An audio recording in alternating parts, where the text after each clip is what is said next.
Hi dear student, मैं निधि Dubey mind maker के इस ऑनलाइन प्लेटफॉर्म पे आपका स्वागत करती हूँ। आइए आज हिंदी में एक टॉपिक पढ़ते हैं, वर्णमाला। ठीक है, वर्णमाला पढ़ने से पहले हम ये देखें कि वर्णमाला किसे कहते हैं। ठीक है, और वर्णमाला को क्यों वर्णमाला कहा गया, क्या उसे वर्णमाला कहा क्यों जाता है। ठीक है, तो जब मानव जाति अपने भाषा को व्यक्त करना स्टार्ट किए कि हम अपने वर्ण जो भाषा बोल रहे हैं उसको लिखित रूप में कुछ नाम दिया जाए, लिखा जाए, इसलिए जब अपने भाषा को वो लोग लिखना स्टार्ट किए तो उसको एक चिन्ह के रूप में दर्शाए।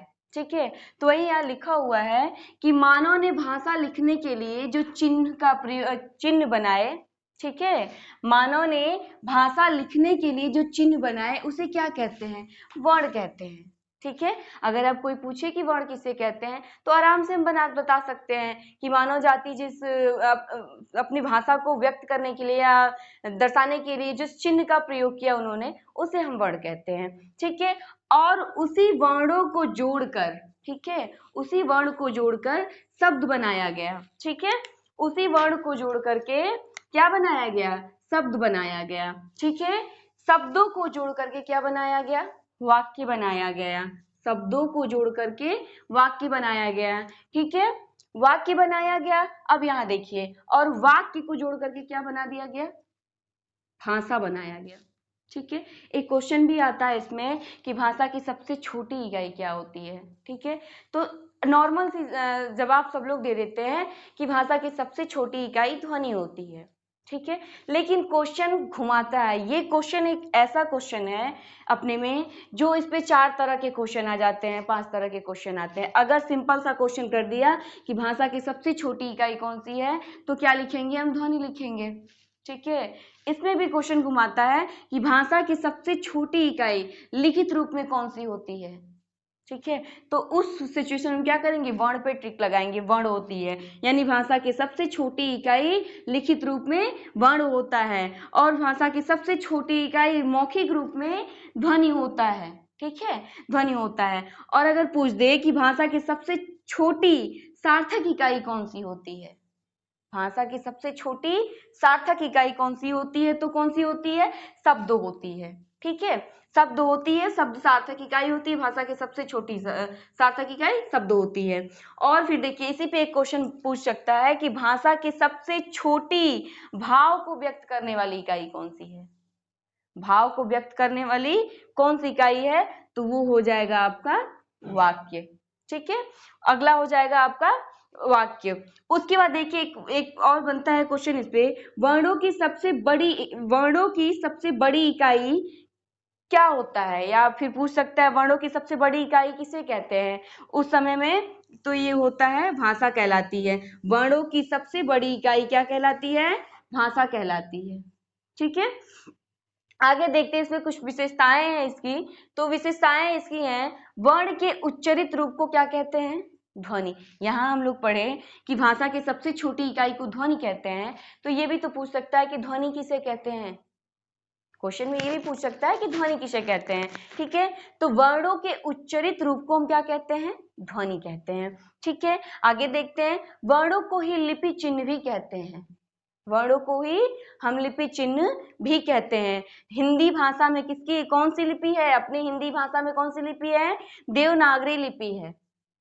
ठीक है, हिंदी भाषा में हमारी देवनागरी लिपि होती है, जैसे इसे लिखा जाता है ना, क ख। ठीक है, तो ये देवनागरी लिपि है, देवनागरी लिपि में लिखी जाती है। इसको देख लीजिए आप लोग, फिर हम लोग आगे बढ़ते हैं कुछ।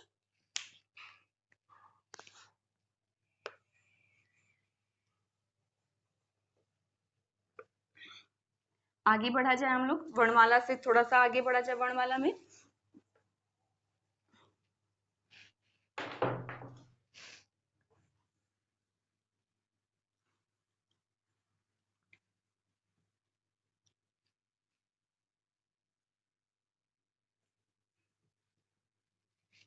चलिए आगे बढ़ते हैं हम लोग। ठीक है, तो अभी हम लोगों ने पढ़ा कि हिंदी में कौन सी लिपि होती है, हिंदी में देवनागरी लिपि होती है। ठीक है, देवनागरी लिपि होती है। ठीक है, देवनागरी लिपि होती है। तो अंग्रेजी में क्या होता है, अंग्रेजी में कौन सी लिपि होती है हमारी? रोमन लिपि होती है, रोमन लिपि होती है, ठीक है। हिंदी में हमारी देवनागरी लिपि, रोमन में हमारी अंग्रेजी में हमारी रोमन लिपि, ठीक है। आगे बढ़ते हैं इसी में। उर्दू में कौन सी लिपि होगी? उर्दू में कौन सी लिपि होगी? फारसी लिपि होगी, फारसी लिपि होगी, ठीक है, फारसी लिपि होगी। फिर आगे बढ़े अगर इसमें हम, तो पंजाबी में कौन सी लिपि है? पंजाबी में लिपि है हमारी, कौन सी लिपि है? बताइए जरा आप लोग, कौन सी लिपि है? गुरमुखी लिपि है, गुरमुखी लिपि,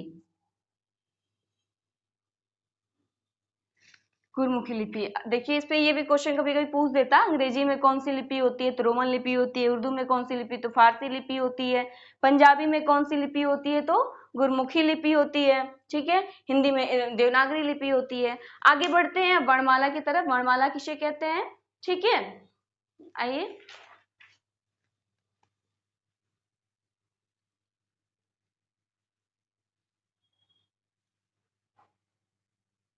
चलिए, वर्णमाला का जो परिभाषा होता है उसे लिखते हैं हम लोग।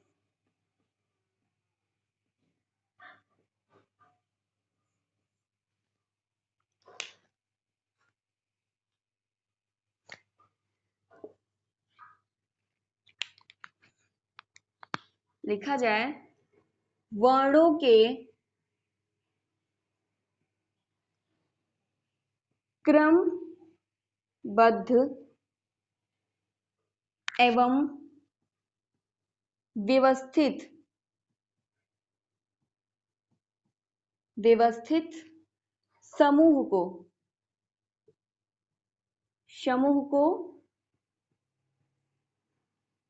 वर्णमाला कहते हैं, ठीक है।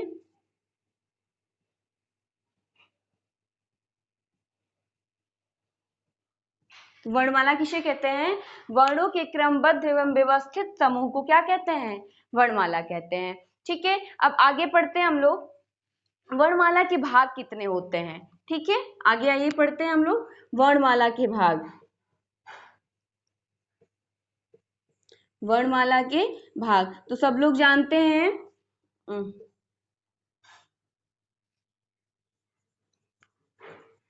आगे पढ़ते हैं हम लोग वर्णमाला के भाग, ठीक है। सब लोग बहुत पहले से सबको पता है कि वर्णमाला के दो भाग होते हैं। कौन कौन से होते हैं? पहला होता है स्वर, ठीक है, स्वर, और दूसरा होता है व्यंजन। व्यंजन, पहला होता है स्वर और दूसरा होता है व्यंजन, ठीक है। इसको देख लीजिए आप लोग, फिर हम लोग आगे बढ़ते हैं। स्वर को पढ़ेंगे हम लोग, ठीक है। आइए फिर आगे हम लोग बढ़ते हैं। आइए, ये तो हो गया वर्णमाला का परिभाषा हम लोगों का कि वर्णों के क्रमबद्ध एवं व्यवस्थित समूह को क्या कहते हैं? वर्णमाला कहते हैं। वर्णमाला के दो भाग होते हैं, पहला होता है स्वर और दूसरा होता है व्यंजन, ठीक है। तो पहले हम लोग स्वर को पढ़ते हैं। स्वर किसे कहते हैं? ठीक है, स्वर, स्वर किसे कहते हैं? बताइए, स्वर किसे कहते हैं? आप लोग बताइए। स्वयं राजते इति स्वरः, एक संस्कृत में वह होता है वाक्य, स्वयं राजते इति स्वरः। इस मतलब जो वर्ण स्वतंत्र रूप से उच्चरित हो, बिना किसी वर्ण के सहायता के बिना बोला जाए, उसे हम क्या कहते हैं? स्वर कहते हैं। तो आइए एक सटीक परिभाषा लिखते हैं इसका। स्वर, स्वर किसे कहते हैं? ठीक है, यहाँ यही लिख लेते हैं आगे।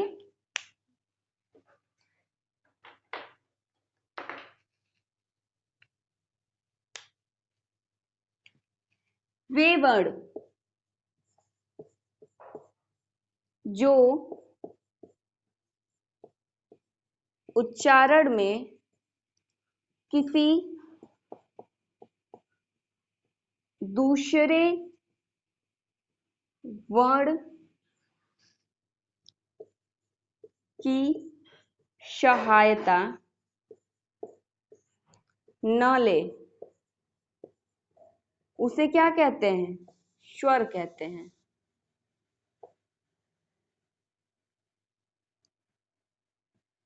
स्वर कहते हैं। ठीक है, क्या लिखे हम? वे वर्ण जो उच्चारण में, सॉरी हम छोड़ दिए हैं, वे वर्ण जो उच्चारण में किसी दूसरे वर्ण की सहायता न ले, ठीक है, सहायता न ले, उसे क्या कहते हैं? स्वर कहते हैं। ठीक है, आगे हम लोग बढ़ते हैं। स्वर को कितने भागों में बांटा गया है, स्वर की कितनी संख्याएं हैं, क्योंकि स्वर में भी अलग अलग कई भाग हैं, उसको हम लोग देखते हैं। ये तो स्वर का परिभाषा हो गया कि स्वर किसे कहते हैं। आइए, कुल स्वर कितने होते हैं? कुल स्वर अगर देखा जाए तो कुल स्वर होते हैं हमारे 11 स्वर होते हैं। ठीक है, 11 स्वर होते हैं, जिसमें हम लिख सकते हैं आपका 11 स्वर में अ, आ, ई, उ, ऊ, री,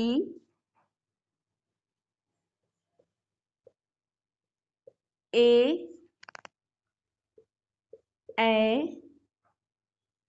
ओ, औ।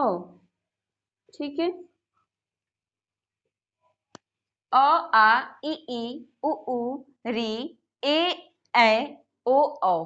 ठीक है, ये 11, 1 2 3 4 5 6 7 8 9 10 11, ये 11 क्या है? स्वर हैं। जो इसमें दो होता है, ये जो दो होता है अंग और अह, ठीक है, ना तो ये स्वर माने जाते हैं और ना ही व्यंजन माने जाते हैं। इसे हम क्या कहते हैं? इसे हम आयोग वाह कहते हैं। ठीक है, आयोग वाह, इसे क्या कहते हैं? आयोग वाह कहते हैं। ठीक है, आगे बढ़ते हैं हम लोग स्वर के विभाजन की तरफ। ठीक है, कि स्वर को कितने रूपों में विभक्त किया गया है, इसे आप लोग देख लीजिए, फिर आगे हम लोग बढ़ते हैं।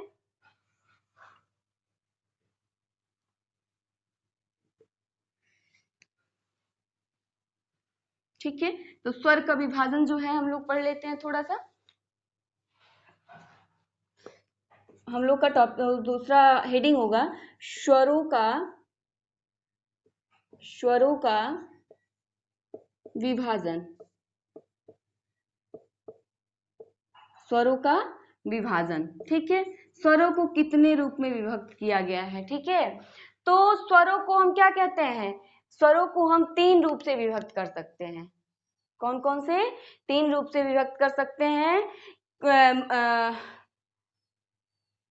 उत्पत्ति के आधार पे, और मात्रा के आधार पे, और जिह्वा के उच्चारण के आधार पे। ठीक है, तो आइए हम लिखते हैं इसमें स्वरों के विभाजन को हम 3 रूप से कर सकते हैं। पहला हो जाएगा हम लोग का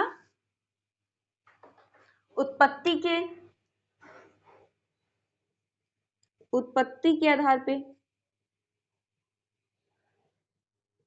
ठीक है, दूसरा हो जाएगा हम लोगों का दूसरा हो जाएगा मात्रा के आधार पे।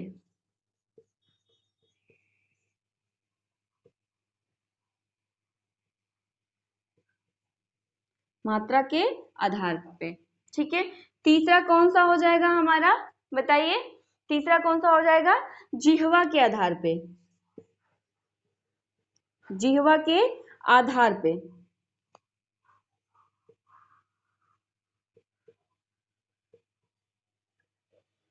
जिह्वा के आधार पे, ये स्वरों का विभाजन है। उत्पत्ति के आधार पे,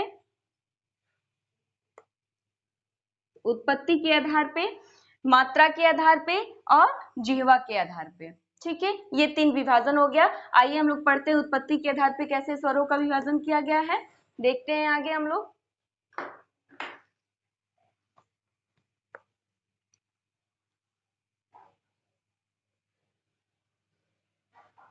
आइए हम लोग पहला पढ़ते हैं इसमें उत्पत्ति के आधार पे। ठीक है, उत्पत्ति के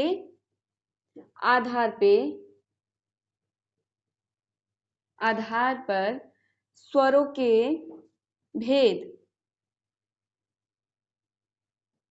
ठीक है, तो इसमें क्या है? उत्पत्ति के आधार पर स्वरों को कितने भागों में बांटा गया है?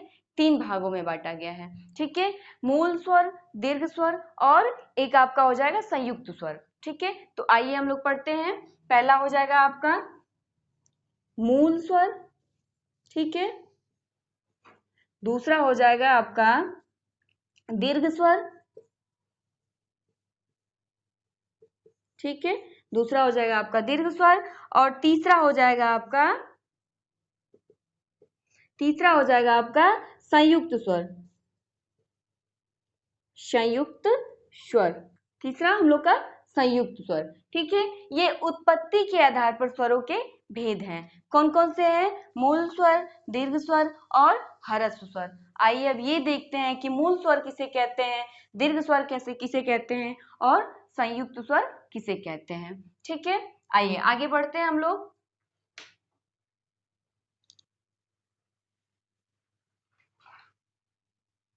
आगे हम लोग बढ़ते हैं मूल स्वर की तरफ, ठीक है।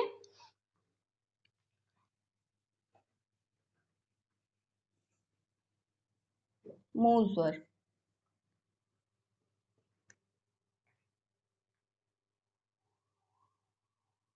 आइए आइए मूल स्वर हम लोग देखते हैं। वे स्वर जो सबसे सबसे पहले बने, ठीक है। वे स्वर जो सबसे पहले बने तथा जिससे जिससे मिलकर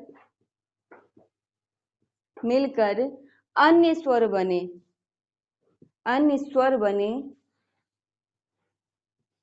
उसे क्या कहते हैं? मूल स्वर कहते हैं, मूल स्वर कहते हैं, ठीक है। ये एक परिभाषा हो गया मूल स्वर का। वे स्वर जो सबसे पहले बने तथा जिससे मिलकर अन्य स्वर बने, ठीक है, या बनते हैं, यहाँ लिख सकते हैं हम लोग बनते हैं, यहाँ लिख सकते हैं हम बनते हैं, उसे क्या कहते हैं? मूल स्वर कहते हैं। रुक जाइए आप लोग एक मिनट के लिए। अन्य स्वर बनते हैं उसे मूल स्वर कहते हैं, ठीक है। उसे क्या कहते हैं? उसे मूल स्वर कहते हैं। मूल स्वरों की संख्या कितनी होती है? तो आइए देखते हैं मूल स्वरों की संख्या। अ, ई, उ, री, यही होता है हमारा मूल स्वर, ठीक है। ये हमारा मूल स्वर होता है। अ, ई, उ और री, ये हमारे, इसे हम ह्रस्व स्वर भी कहते हैं। ये इनका इसी चार स्वरों से मिल करके हमारे अन्य जो स्वर हैं वो बने हैं, ठीक है। ठीक है, ये हमारा मूल स्वर हो गया, ठीक है। अब आगे देखते हैं कि दीर्घ स्वर किसे कहते हैं, ठीक है। आगे देखा जाए, ये तो मूल स्वर हो गया। आगे हम लोग देखते हैं कि दीर्घ स्वर किसे कहते हैं, ठीक है।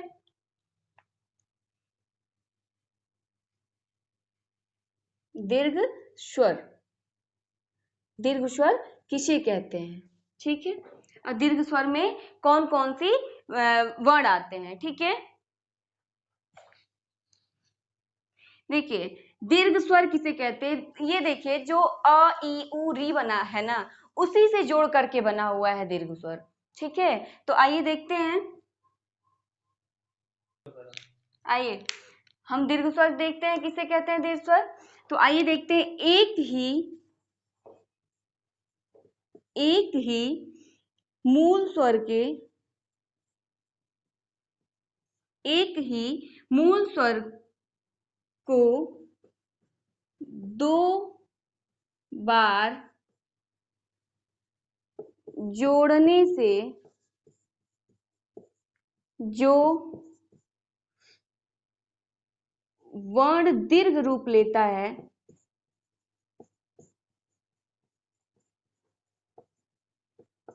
उसे उसे क्या कहते हैं?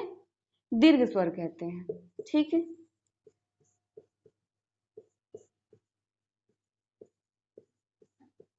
ठीक है, आइए दीर्घ स्वर देखते हैं कैसे बना है हमारा। ये हो गया था मूल स्वर अ, ठीक है, ई, उ और यहाँ री,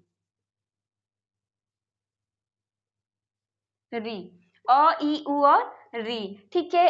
अ के बाद देखिए आ कैसे बना, अ प्लस अ मिलके क्या बना, अ प्लस अ मिलके बन गया आ, ठीक है।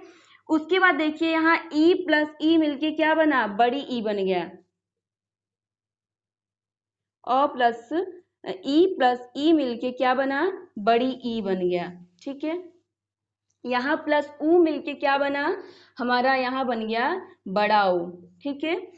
यहाँ री मिलके मिला एक बार और तो क्या बन गया, बड़ा री बन गया, ठीक है। ये बड़ा री है, ठीक है।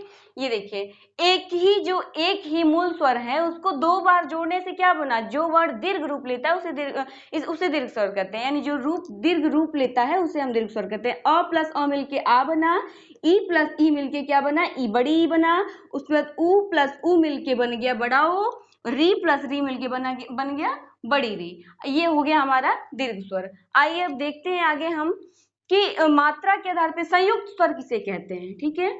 संयुक्त स्वर किसे कहते हैं हम, संयुक्त स्वर इसी सब स्वरों से मिलके बना है।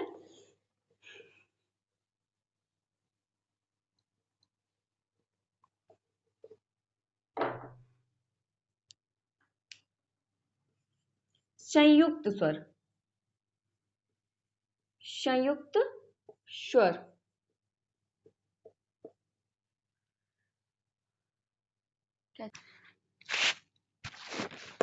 ठीक है। संयुक्त स्वर, तो देखिए संयुक्त स्वर का परिभाषा हम लिख सकते हैं, जब दो अलग अलग स्वर अलग अलग स्वर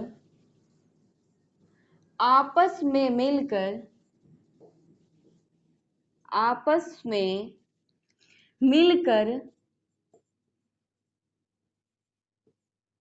या जुड़कर जो भी कहें, ठीक है, आपस में मिलकर जो नया रूप बनते हैं, मिलकर जो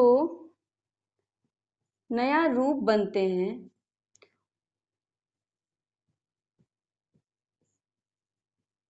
उसे क्या कहते हैं, उसे संयुक्त स्वर कहते हैं,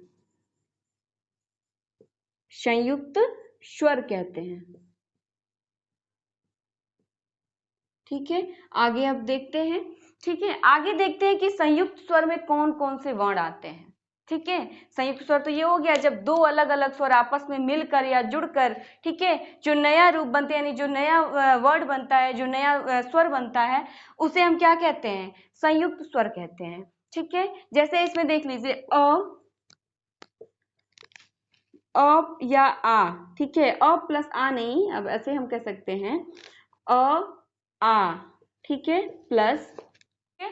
देखते हैं संयुक्त स्वर में, तो यहाँ देखिए अ हो या आ हो, ठीक है, प्लस इसमें ई हो, छोटी ई हो या बड़ी ई हो, ये दोनों मिलेगा तो क्या बनेगा, ए बनेगा, ठीक है, ए बनेगा।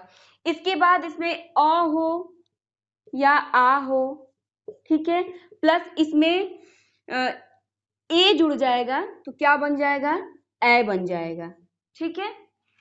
ह्रस्व अ हो या आ हो, उसमें ए जुड़ गया तो क्या बन गया, ए बन गया, ठीक है। आगे देखते हैं इसमें फिर अ हो या आ हो, ठीक है, यहाँ ह्रस्व उ ले लीजिए या दीर्घ उ ले लीजिए, ठीक है, ह्रस्व उ या दीर्घ उ ले लीजिए, यहाँ बन जाएगा आपका ओ, ठीक है। अब यहाँ आ जाइए अ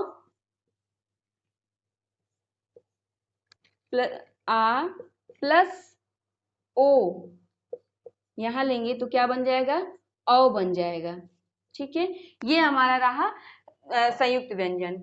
जब दो अलग अलग स्वर आपस में मिलकर या जुड़कर जो नया शब्द बनते हैं, जो नया वर्ण बनते हैं, उसे क्या कहते हैं, संयुक्त स्वर कहते हैं, ठीक है। जिसमें अ आ में ई मिल गया तो ए बन गया, ठीक है। अ आ में ए मिल गया तो ए बन गया। फिर उसी तरह से अ और आ में क्या मिल, हरस्व अ या हरस्व आ में, हरस्व अ दीर्घ आ में हरस्व उ और दीर्घ उ मिला, कोई भी एक मिल गया, जो मिल गया तो ओ बनेगा, ठीक है। फिर अ आ में ओ मिल गया तो औ बन जाएगा। इसे हम संयुक्त स्वर कहते हैं, देख लीजिए आप लोग एक बार, ठीक है। आगे बढ़ते हैं हम लोग अब मात्रा के आधार पे, ठीक है। ये उत्पत्ति के आधार पे तो हो गया, मात्रा के आधार पे हम लोग देख लेते हैं, ठीक है। मात्रा के आधार पे स्वरों के भेद, आइए मात्रा के आधार पे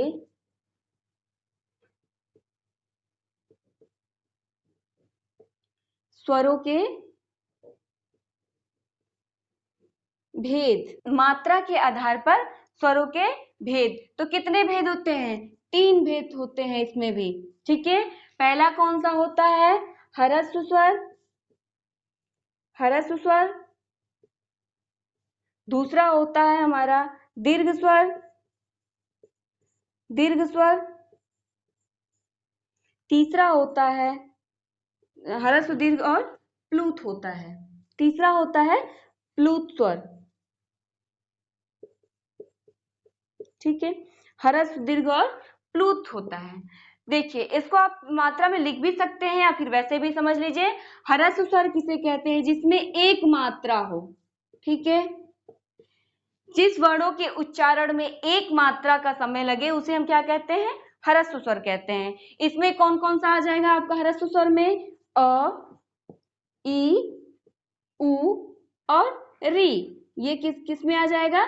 आपका ह्रस्व स्वर में आ जाएगा, ठीक है। दीर्घ स्वर में कौन कौन सा आएगा? इन सबको छोड़ करके सारा इसमें आ जाएगा दीर्घ स्वर में। तो अ ई उ और री को छोड़ करके इसमें आ जाएगा आपका। इसमें देखिए पूछ ले अगर कि दीर्घ स्वर किसे कहते हैं, तो आप सीधी सीधी बता सकते हैं, जिस वर्णों के उच्चारण में 2 मात्रा का समय लगे उसे हम क्या कहते हैं? दीर्घ स्वर कहते हैं, ठीक है। तो इसमें 2 मात्रा होता है, ठीक है। आप एक ट्रिक के तरफ से समझ लीजिए, 2 मात्रा होता है। इसमें होता है आ, ठीक है, ई, उ, ठीक है, ए,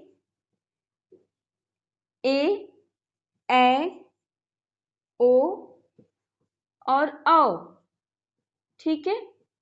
ये हमारा हो गया। और री भी जोड़ लेते हैं इसमें, ठीक है। इसमें बड़ी री भी आता है, ठीक है। वैसे हिंदी में इसका काम नहीं लगता है, हिंदी में इसका माना संस्कृत में इसको देखा जाता है, संस्कृत के ये वर्णों में गिने भी जाते हैं, ठीक है। तो ये आपका ह्रस्व स्वर में हो गया अ ई उ और री। इसमें दीर्घ में हो जाएगा अ आ ई उ, यहाँ री ए ओ औ, ये हो जाएगा हमारा दीर्घ स्वर। प्लूत स्वर किसे कहते हैं? प्लूत स्वर किसे कहते हैं? जिन वर्णों के उच्चारण में 3 मात्रा का समय लगे उसे हम प्लूत स्वर कहते हैं। तो यहाँ मात्रा में 3 मात्रा होता है, ठीक है। प्लस इसमें आता है, आप देखिए जैसे आप किसी को बुलाइए, उच्चारण करिए हे राम, तो हे राम बोलने में जो समय लग रहा है वो प्लूत स्वर होते हैं, ठीक है। तो इसमें आपका हो जाएगा प्लूत में ओम, ठीक है, ठीक है। इसमें आप ले लीजिए आपका हो जाएगा ओम, ठीक है। आप बुलाते हैं किसी दूर खड़े व्यक्ति को बुलाने के लिए प्लूत स्वर का प्रयोग होता है, ठीक है। मानिए अगर कोई दूर खड़ा है आदमी, उसको बुला रहे हैं हे राम सुनो, या फिर बोले हे कृष्ण सुनिए, तो उसमें क्या किस स्वर का उच्चारण हो रहा है? प्लूत स्वर का उच्चारण हो रहा है। प्लूत स्वर की संख्या होती है 8, ठीक है। प्लुत स्वरों की संख्या कितनी होती है? 8। जैसे आप आ लिख रहे हैं, ठीक है, तो आ में ऐसे लग जाएगा तो ये प्लुत होगा, ये नहीं लगेगा तो दीर्घ में आ जाएगा। ये जो हिंदी का 3 होता है वो हमारा प्लुत स्वर में हर वर्ण में ऐसे लगा होता है, ठीक है। ऐसे आप इसको भी लिखेंगे तो आगे ऐसे लग जाएगा, ठीक है। ये 8 वर्ण होते हैं प्लुत स्वर में, ठीक है। आगे हम लोग बढ़ते हैं। अब प्लस स्वर हम लोग ये कंप्लीट कर लिए। अब आगे हम लोग देख लेते हैं जिह्वा के उच्चारण के आधार पे कितने भेद होते हैं स्वर के, ठीक है।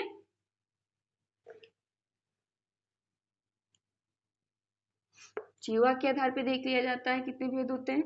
लास्ट हम लोग का यही होगा, फिर आगे की नेक्स्ट क्लास में होगा, आगे पढ़ा जाएगा तुरंत, ठीक है। जिह्वा के उच्चारण के आधार पर स्वरों के कितने भेद होते हैं? इसमें भी 3 भेद होते हैं, ठीक है, इसमें भी 3 भेद होते हैं। कौन कौन सा? पहला है अग्र स्वर, ठीक है, अग्र स्वर। दूसरा होता है इसमें मध्य स्वर। तीसरा होता है इसमें कौन सा? पश्च स्वर। तो तीसरा होता है पश्च स्वर। अब अग्र स्वर किसे कहते हैं, मध्य स्वर किसे कहते हैं, पश्च स्वर कहते हैं? तो जिन वर्णों के उच्चारण करते समय जिह्वा का अग्र भाग यानी आगे का भाग सक्रिय होता है, उसे क्या कहते हैं? अग्र स्वर कहते हैं। ये आप लोग लिख लीजिएगा। मध्य स्वर किसे कहते हैं? जिन वर्णों के उच्चारण में जिह्वा का मध्य भाग यानी बीच का भाग सक्रिय होता है, उसे क्या कहते हैं? मध्य स्वर कहते हैं। पश्च स्वर कौन से हैं? जिन वर्णों के उच्चारण में जिह्वा का पीछे का भाग यानी पश्च भाग सक्रिय होता है, उसे हम पश्च स्वर कहते हैं। आइए इसमें एक छोटा सा ट्रिक है, उसको लिख लेते हैं, और कौन कौन से वर्ड मध्य स्वर में आते हैं, कौन अग्र स्वर में आते हैं, कौन पश्च स्वर में आते हैं, वो लिख लेते हैं। पहले अग्र स्वर में लिख लेते हैं हम, पहले वर्ण लिख लेते हैं, उसके बाद ट्रिक बनाएंगे अपना, ठीक है।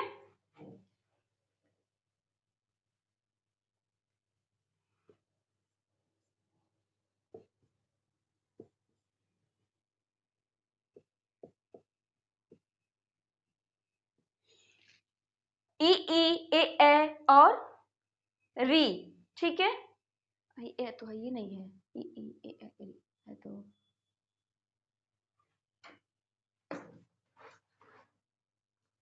री और ए, ये हमारा हो जाएगा अग्र स्वर में। मध्य में केवल अ होता है, ठीक है। उसमें पश्च में हो जाएगा आपका आ हो जाएगा, और आगे हम लोग बढ़ेंगे इसमें ओ और हो जाएगा इसमें उ उ, ठीक है। ये हमारा हो जाएगा पश्च स्वर, जिसमें अग्र भाग सक्रिय होता है जिह्वा का, उसे अग्र स्वर कहते हैं। जो मध्य भाग सक्रिय होता है जिस वर्ण के उच्चारण में, उसे हम मध्य स्वर कहते हैं। और जिन वर्णों के उच्चारण में पश्च भाग सक्रिय होता है जिह्वा के, उसमें उसे हम क्या कहते हैं? पश्च स्वर कहते हैं, ठीक है। एक ट्रिक है, हम उसको लिख लेते हैं हम लोग। आओ उल्लू पीछे पीछे, ट्रिक है ये। आओ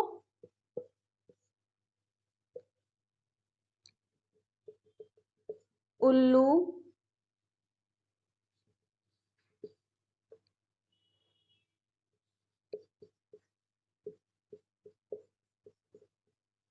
आओ उल्लू पीछे पीछे, अ को छोड़ो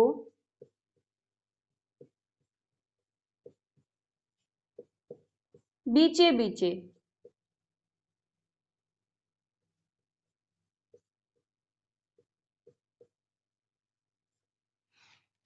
ठीक है। देखिए आप, आओ उल्लू, उल्लू में ये ठीक है। आओ उल्लू पीछे पीछे, अ को छोड़ो बीचे बीचे। अभी बताइए आप लोग कैसे इसे पकड़ेंगे कि कौन कौन सा होगा, ठीक है। आइए, पश्चिम में क्या है? अ आ ओ और उ। देखिए आ, ठीक है, आ ओ में आ जाएगा आपका ओ और औ दोनों, ठीक है। तो इसमें आ जाएगा ओ फिर औ, ठीक है। ये दोनों इसमें हो जाएगा। आओ उल्लू पीछे पीछे, ठीक है। ये पश्च स्वर में आएगा, ठीक है। ये पश्च स्वर में आएगा, आ ओ और औ, ठीक है। और ये देखिए आओ उल्लू, ये ले लीजिए इसमें, तो छोटा ऊ और बड़ा ऊ, ठीक है। आओ उल्लू पीछे पीछे, यानी पीछे पीछे मतलब पश्च भाग, ठीक है। आओ उल्लू पीछे पीछे यानी पश्च भाग, पीछे पीछे। अ को छोड़ो बीचे बीचे, यानी अ को मध्य में छोड़ दो। अ का उच्चारण स्थान क्या है? मध्य स्वर है ये, ठीक है। इसमें मध्य जीवा का मध्य भाग सक्रिय होता है, यानी अ को छोड़ो बीचे बीचे। इसके बाद जितना भी बचे वर्ड, इसमें अग्र स्वर में हम जोड़ दीजिए, ई री ए। ये मध्य स्वर। नेक्स्ट टॉपिक के साथ, व्यंजन के साथ, तब तक के लिए धन्यवाद।